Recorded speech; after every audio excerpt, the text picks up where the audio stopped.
Angleterre, Pologne et d'autres pays, bazali complicité, bazali comploter contre la RDC, n'a pas été massacre on a fait la Est.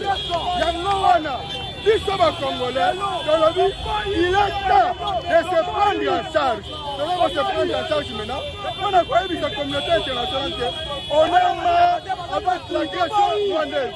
Kebende kwabo, leo tunaanza na Amerika, kesho tunakamata France, kesho kwa wata Angleterre, wote bele makwabo, tubakie nchi yetu ya Kongo sie peke, hatupende Amerika, hatupende France, hatupende États-Unis, bende makwabo. Ozo revendiquer makambo Amerika zana sima ya Rwanda.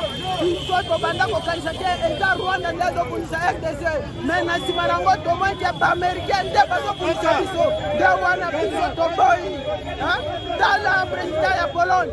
alobi ke biso bango baza nsima ya nani ntango tokotala Pologne aza nani aza mutu ya OTAN tomoni ke République démocratique du Congo ezobundisa na OTAN mobimba OTAN te ezobundisa este de la République démocratique du Congo nde wana biso bakongole totalemi tolobi ke Amerika hypocrisie ya Amerika emonani na posa tomoy Amerika kende para bango toboyi bango Kongo za biso toboyi bakende Kongo za biso toboyi États-Unis kende toposa na ete États-Unis kende France bakende bango tu bakende C'est un groupe terroriste.